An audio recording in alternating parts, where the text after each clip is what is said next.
नमस्कार। उत्तर प्रदेश के बुलेटिन में आप सभी का स्वागत है। मैं हूं आपके साथ ऋचा सिंह। बुलेटिन शुरुआत करते हैं इस वक्त की बड़ी खबर के साथ और इस बीच बड़ी खबर आ रही है। यूपी और राजस्थान में आकाशीय बिजली का कहर बढ़ गया है। बिजली गिरने से कई लोगों की जान चली गई है। राहुल गांधी ने संवेदना व्यक्त की है। मृतकों और घायलों के प्रति संवेदना जताई है। राहुल गांधी ने सरकार से मदद की अपील की। तो वहीं यूपी और राजस्थान में आकाशीय बिजली का जो कहर है वहां देखने को मिला है। देखिए किस तरीके से यहां पर आकाशीय बिजली गिरने से कई लोगों की मौत हो चुकी है उत्तर प्रदेश और राजस्थान में। फिलहाल इस पूरे मामले को लेकर राहुल गांधी ने संवेदना व्यक्त की है और उन्होंने सरकार से मदद की अपील भी की है।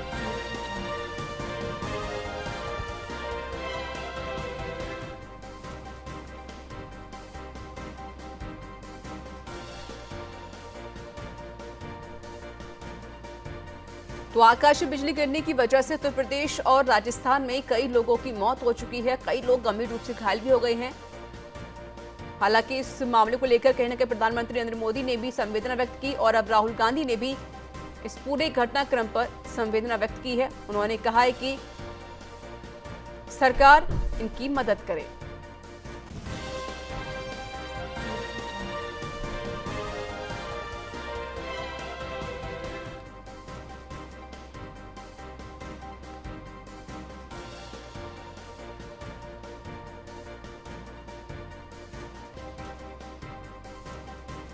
तो मृतकों और घायलों के प्रति संवेदना जताई है राहुल गांधी ने।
और इस बीच बड़ी खबर उन्नाव से दरोगा का वीडियो वायरल हो रहा है।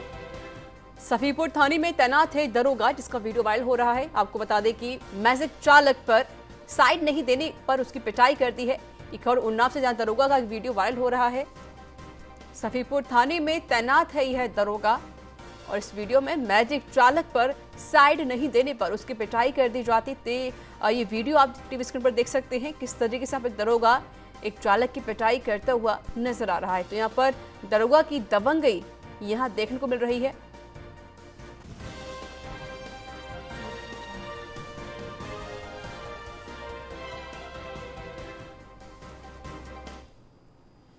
चलिए खबरों में आगे बढ़ते हैं। उत्तर प्रदेश की राजधानी लखनऊ की काकोरी से आतंक निरोधी दस्ता यानी कि एटीएस ने अलकायदा के 2 आतंकियों को गिरफ्तार किया है जो बम बनाने में दक्ष थे। और इधर सपा अध्यक्ष अखिलेश यादव ने कहा कि वो उत्तर प्रदेश की पुलिस पर भरोसा नहीं करते। उन्होंने उत्तर प्रदेश के अधिकारियों को धमकाते हुए कहा कि पंचायत चुनाव में गड़बड़ी करने वालों की सूची बनी हुई है और उनकी सरकार आते ही सबको खिलाफ कार्रवाई की जाएगी। अखिलेश यादव ने अलकायदा आतंकियों की गिरफ्तारी पर उन्होंने कहा कि वो ना तो यूपी पुलिस और ना ही भाजपा की सरकार पर भरोसा कर सकते हैं।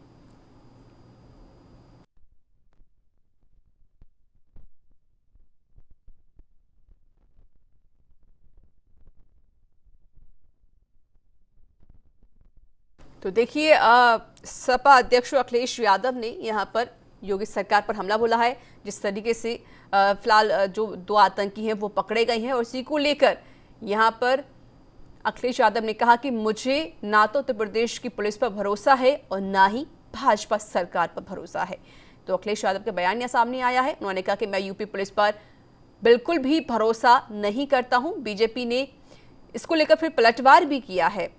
और बता दें आपको कि अखिलेश तुष्टीकरण की राजनीति कर रही है, बीजेपी ने इस तरीके से पलटवार किया है। तो आपको बता दें, जिस तरीके से अखिलेश यादव ने कहा कि चुनावों में गड़बड़ी को लेकर भी पूरी लिस्ट बना दी गई है, किन किन पुलिस ने गड़बड़ी की है, कौन कौन अधिकारी इसमें शामिल थे, इसको लेकर अगर हमारी जब सरकार बनेगी तो उन सभी के खिलाफ कार्रवाई यहां पर की जाएगी। और साथ ही साथ उन्होंने जिस तरीके से जो 2 आतंकी पकड़े गए हैं इसको लेकर भी उन्होंने बयान दिया। उन्होंने कहा कि मुझे ना तो उत्तर प्रदेश की पुलिस पर भरोसा रहा है और ना ही मुझे बीजेपी पर भरोसा है। देखिए, ये वो लोग हैं जो सुरक्षा एजेंसियों पर नहीं आतंकियों पर भरोसा करते हैं, क्योंकि इनकी जब सरकार थी उत्तर प्रदेश में तो ये कहते थे कि हम अपने इन लोगों पर से मुकदमा उठाएंगे जिनको आतंकी मुकदमों में डाल दिया गया है जेल में, उनसे सहानुभूति रखते थे। तो ये सुरक्षा एजेंसियों पर कहां भरोसा करेंगे उत्तर प्रदेश की। लेकिन हम उन्हें बताना चाहते हैं कि उत्तर प्रदेश में हमारी सुरक्षा एजेंसियां बहुत सतर्क हैं, हम सबको सुरक्षित रखने में उनका पूरा योगदान है। आज बहुत बड़ी साजिश को उत्तर प्रदेश में नाकाम किया है, आतंकी साजिश को नाकाम किया है। इसलिए आपको भी सुरक्षित किया है, हमें भी सुरक्षित किया है, प्रदेश की 23 करोड़ जनता को भी आतंकियों से सुरक्षित करने का काम हमारी एजेंसियों ने किया है। इसलिए इनका मनोबल तोड़ने का काम मत क्या कीजिए।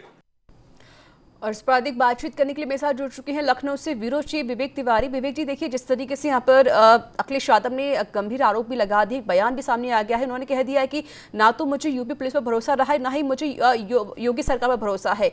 किस तरीके से इस बयान को देखते हैं?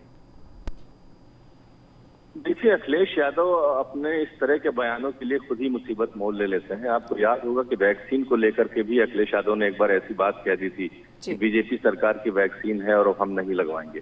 ये बयान भी कुछ उसी तरह का बयान है। बाद में अखिलेश यादव ने हालांकि सफाई भी दी थी और ये कहा था और वैक्सीन भी लगवाई थी। तो कल जब आतंकवादी पकड़े गए लखनऊ से और उसके बाद वहां अखिलेश यादव वहां पर एक प्रेस कॉन्फ्रेंस कर रहे थे, वहां पर एक पत्रकार ने उनसे ये पूछा कि लखनऊ में आतंकवादी पकड़े गए हैं, तो उनका जवाब था कि हम यूपी पुलिस और बीजेपी की सरकार पर भरोसा नहीं करते। ये एक बड़ा बयान है। बीजेपी की सरकार से उनकी नाराजगी हो सकती है या राजनीतिक विद्वेष हो सकता है, राजनीति कर रहे हैं चूंकि दोनों दल, लेकिन पुलिस तो खैर सबकी होती है। पुलिस को बीच में नहीं लाना चाहिए था शायद अखिलेश यादव को। अब बीजेपी ने इसको पूरी तरह से मुद्दा बना लिया है। बीजेपी के तमाम नेता जहां जा रहे हैं अखिलेश यादव के इस बयान पर रिएक्ट कर रहे हैं, चाहे वो मोहसिन रजा हो, चाहे वो बृजलाल जो राज्यसभा से सांसद हैं, इसके अलावा अशोक वाजपेयी राज्यसभा के सांसद हैं। उन्होंने कहा है, स्वतंत्र देव सिंह ने तो बाकायदा अखिलेश के बयान को ट्वीट करके हमला बोल दिया है। तो बीजेपी के सारे नेता एक एक करके अखिलेश यादव को इस बयान के लिए घेर रहे हैं। अब देखते हैं अखिलेश यादव इसके बाद क्या करते हैं, किस तरह से इससे बचते हैं या कोई सफाई देते हैं या अपने बयान से पलटते हैं, ये देखना होगा। लेकिन बीजेपी इसको एक बड़ा राजनीतिक मुद्दा बनाना जा रही है और ऐसा लग रहा है, और अखिलेश यादव को उनके इस बयान पर हर तरफ से घेरने की कोशिश की जा रही है। जी बिल्कुल। देखिए, सबसे बड़ी बात ये भी है विवेक जी, देखिए जिस तरीके से जो सपा अध्यक्ष हैं अखिलेश यादव, उनकी काफ़ी ज़्यादा लोग उनको मानते भी हैं, और जिस तरीके से वो जो बयान दे रहे हैं वो ठीक नहीं है। एटलीस्ट कम से कम जिस तरीके से पुलिस है जो हमारी सुरक्षा करती है, जिसने आतंकी को पकड़ा है और सर्च ऑपरेशन वो भी अभी लगातार जारी है, फिर भी अखिलेश यादव इस तरीके से बयान दे रहे हैं। हाँ, यही प्रश्न है। और अखिलेश को बिल्कुल उनकी फैन फॉलोइंग है, उनके बहुत बड़े संख्या में समर्थक हैं। वो उत्तर प्रदेश के मुख्यमंत्री रहे हैं, एक बड़ी पार्टी के उत्तर प्रदेश की वो राष्ट्रीय अध्यक्ष हैं। जाहिर बात है कि उन्हें इस तरह के बयानों से बचना चाहिए। और न जाने किस झोंक में उन्होंने ये बात कह दी, शायद बहुत सोचा समझा नहीं और इंस्टेंट रिएक्ट कर दिया।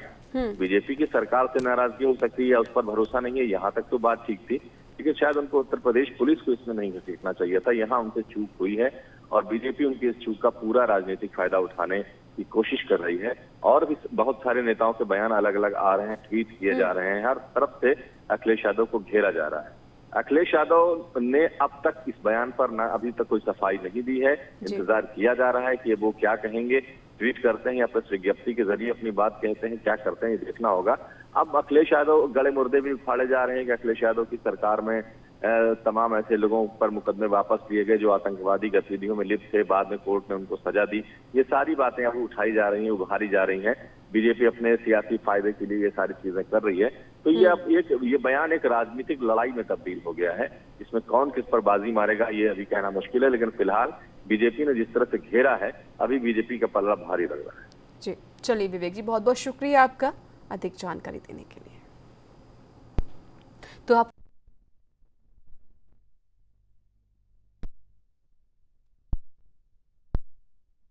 आज समाजवादी पार्टी के मुखिया अखिलेश यादव ने एक रिएक्शन दिया है 2 आतंकवादियों की गिरफ्तारी का।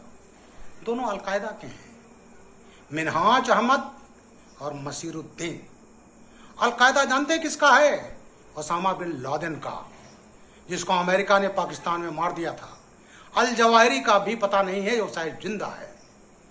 अलकायदा वो है जो सीरिया और इराक में लड़ रहा है, अफगानिस्तान में लड़ रहा है, और वो आतंकवादी हैं जिन पर आज अखिलेश यादव ने कहा है कि एटीएस पर मुझे विश्वास नहीं है।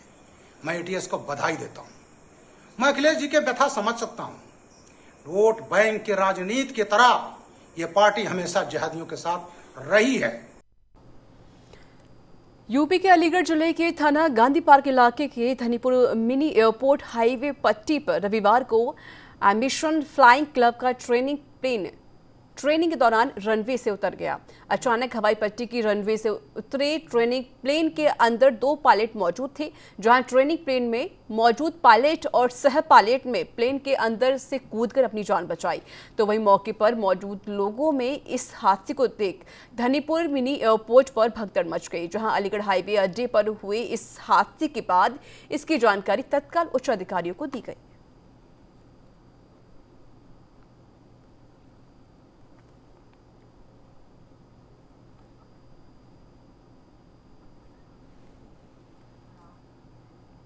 हमीरपुर में सुमेरपुर ब्लॉक प्रमुख चुनाव के दौरान सपा और बीजेपी समर्थकों के बीच हुई झड़प और मारपीट के मामले में सपा समर्थक सुमेरपुर थाने पहुंचे और प्रार्थना पत्र सौंपा।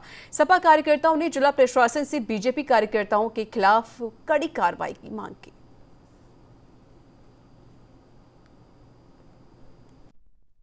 बीजेपी के पदाधिकारियों ने हम लोगों के ऊपर, समाजवादी पार्टी के कार्यकर्ताओं के ऊपर और समाजवादी पार्टी के प्रत्याशी के ऊपर और सब हमारे ऊपर, व्यापार सभा के मंडल प्रभारी नंदकिशोर सेवारे के ऊपर, सब लोगों के ऊपर जानलेवा हमला किया गया है, उसका हम लोग मुकदमा लिखवाने आए हैं। हमको शासन से मंशा है और अनुरोध है कि हम लोगों को साथ न्याय करने का काम किया जाए, दोषियों के खिलाफ कड़ी से कड़ी कानूनी कार्रवाई की जाए। देवरिया जिले में बाबू मोहन सिंह ऑडिटोरियम में निर्वाचित जिला पंचायत अध्यक्ष गिरीश चंद्र तिवारी को पद और गोपनीयता की शपथ जिला अधिकारी आशुतोष निरंजन ने दिलाई। वहीं निर्वाचित सभी 56 जिला पंचायत सदस्यों को भी शपथ दिलाई गई है। इस दौरान जिला पंचायत अध्यक्ष गिरीश तिवारी ने कहा कि मुझे बहुत बड़ी जिम्मेदारी मिली है और उसका मैं बखूबी निर्वहन करूंगा।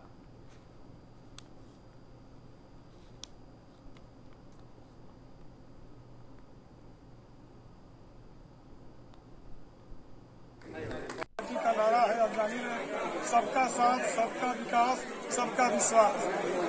अध्यक्ष जी, काफी चुनौतियां हैं आपके सामने, कैसे उसका सामना करेंगे? चुनौतियों का सामना किया जाएगा अपने सदस्यों को लेकर के, अपने जो भी हमारे जिला पंचायत में होगा, जिला पंचायत स्तर से होना होगा उससे उसका किया जाएगा।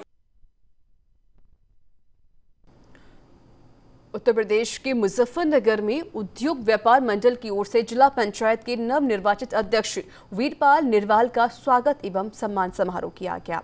इस दौरान वीरपाल निरवाल ने उपस्थित व्यापारियों को आश्वासन दिया कि व्यापारिक समस्याओं को प्राथमिकता से हल किया जाएगा। आपको बता दें कि जनपद के समस्त कस्बों और नगर के सभी बाजारों से सम्मान समारोह में व्यापारियों ने भाग लिया। कार्यक्रम की अध्यक्षता अशोक कंसल ने की।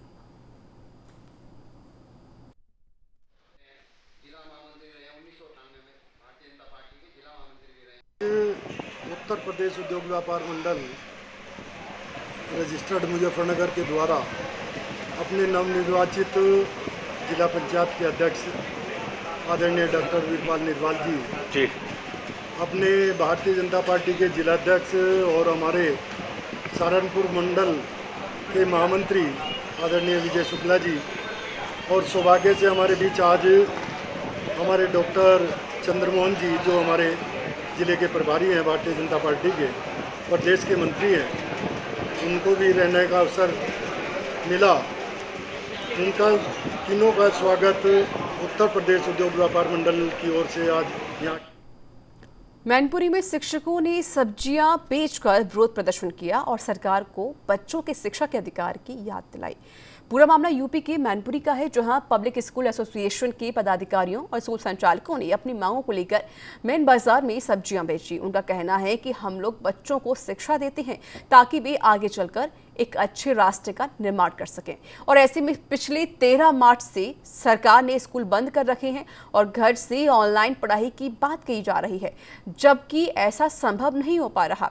इसलिए शिक्षकों का कहना है कि जब शराब के ठेके, मॉल, बस सेवा सब कुछ खुल सकता है तो फिर से बच्चों के स्कूल क्यों नहीं खुल सकते।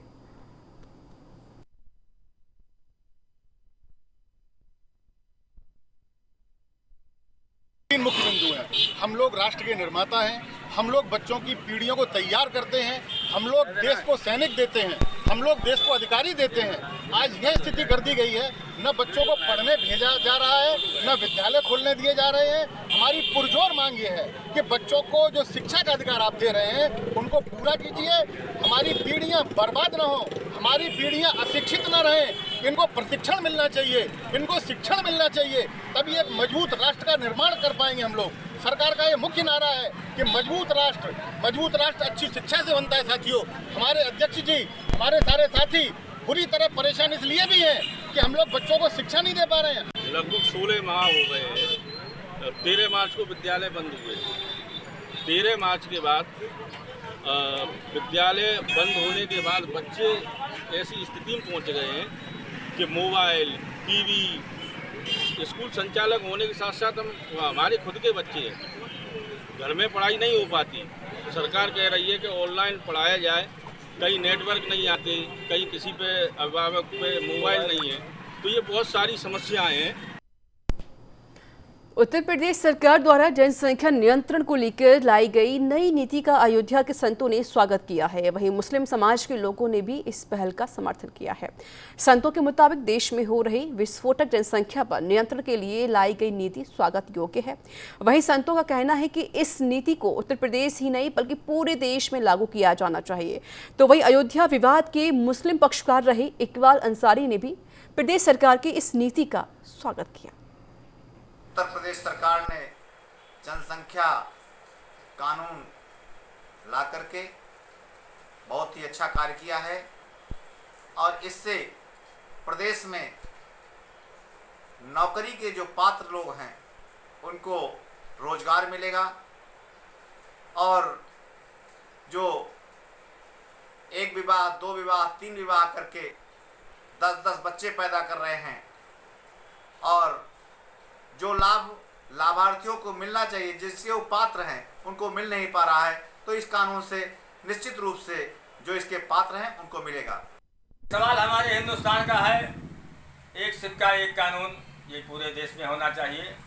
सरकार जो भी कानून बना रही है बेहतर है, लोगों को इसको मानना भी चाहिए। और सरकार जो भी कानून बनावे, ना उसमें जात हो ना धर्म हो, कानून कानून होता है। कानून एक साथ सबके लिए होना चाहिए। हम उसकी तारीफ करते हैं, हम चाहते हैं कि जो भी कानून बने वो सबके लिए बराबर होना चाहिए। इसका कानून एक होना चाहिए। उत्तर प्रदेश राज्य विधि सेवा आयोग द्वारा जनसंख्या नियंत्रण विधि ड्राफ्ट जो तैयार किया जा रहा है ये स्वागत योग्य है। इस ड्राफ्ट में एक जो देश उत्तर प्रदेश की बढ़ती हुई जनसंख्या जिस प्रकार से विस्फोटक रूप ले रहा है, इसको कंट्रोल करने की सरकार ने जो रूपरेखा तैयार किया है यह स्वागत योग्य है। उसमें चुनाव में भी 2 बच्चे से अधिक वाले चुनाव नहीं लड़ सकेंगे। सरकारी नौकरी में अगर 2 बच्चे से ज़्यादा है वो सरकारी नौकरी नहीं ले सकेंगे, सरकारी लाभ नहीं ले सकेंगे। ऐसी योजना रचना सरकार का सराहनीय है और सरकार ने जो पब्लिक ऐप है इस पर अपलोड कर दिया है और राज्य के जो आम जनमानस है उससे अपनी राय मांगी है। स्वागत योग्य है, हम लोग समर्थन करते हैं और सरकार से मांग करते हैं इसको जल्द से जल्द लागू किया जाए। उत्तर प्रदेश के एटा जिले में एक मूक बधिर का धोखे से नसबंदी कराने का मामला सामने आया है। परिजनों का आरोप है कि कोरोना वैक्सीन का टीका लगवाने के नाम पर मूक बधिर युवक की धोखे से आशाकर्मी ने नसबंदी कर दी। इतना ही नहीं, उसे बेहोशी की हालात में छोड़कर चली गई। आनन फानन में परिजन शख्स को लेकर जिला अस्पताल पहुंचे, जहां उसका चिकित्सकों ने इलाज शुरू किया। परिजनों ने आशाकर्मी के खिलाफ थाने में मामला दर्ज कराने के लिए तहरीर दे दी है। थाना अवागढ़ क्षेत्र के विशनपुर गांव का मामला बताया जा रहा है।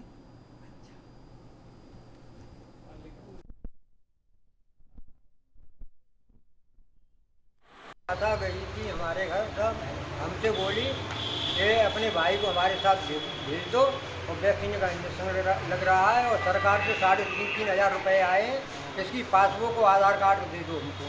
तो हमने चाहिए कि हम भी साथ चले, तो हमारी मना कर दी उसने।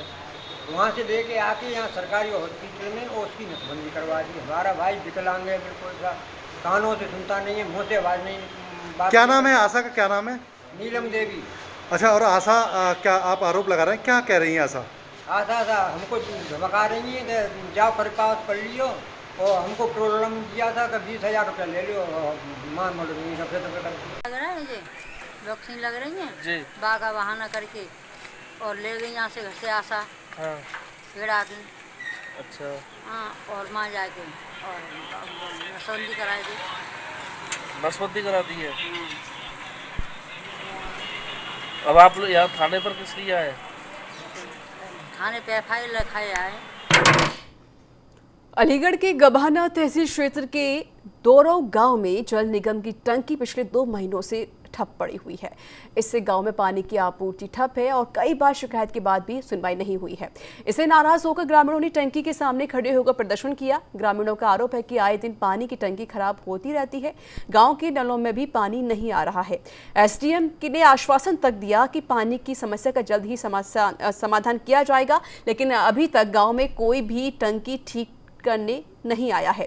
ग्रामीणों का कहना है कि जल्द ही टंकी को ठीक नहीं किया गया तो वह उच्च अधिकारियों से शिकायत करेंगे।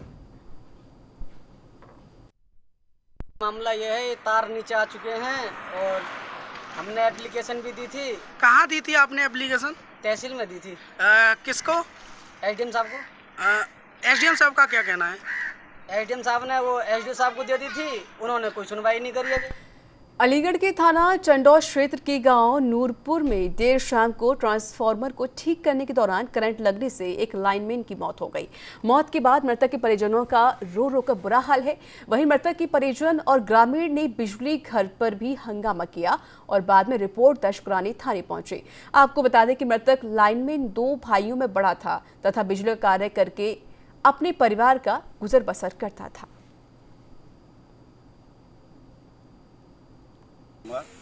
विजेंद्र सिंह मेरे गांव नूरपुर का निवासी था। वो बिजली घर पर संविदा पर काम करता था।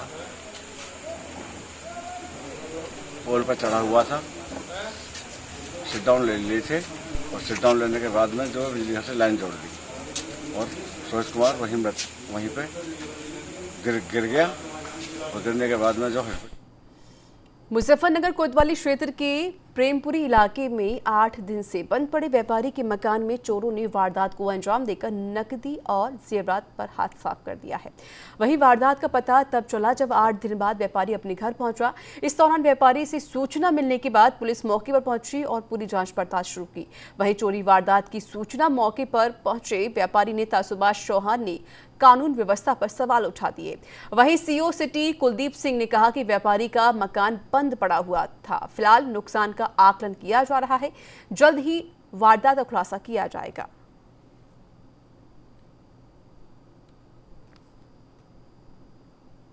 पुल जी रहते हैं चरथावल में, इनका खल चोरी का अपना बिजनेस है और वहीं के रहने वाले हैं। अभी जानकारी में आया है कि पिछले विगत 8-10 दिन से मकान बंद पड़ा हुआ था और ये अपना चरथावल गए हुए थे। आज जब ये लौटे हैं तो इनको जानकारी हुई है कि इनके घर में चोरी हुई है।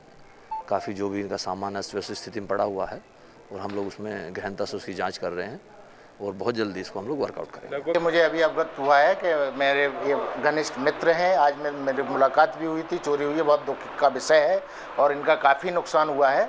अभी CO साहब भी आए हैं और इंस्पेक्टर साहब भी आए हुए हैं। पुलिस अपना काम कर रही है। हर हाल में इस पर कार्रवाई होगी और खुलेगा इन अपराधियों के हौसले तो इसी के साथ उत्तर प्रदेश के बुलेटिन में इतना ही। देश दुनिया की तमाम खबरों के लिए देखते रहिए न्यूज़ इंडिया। नमस्कार।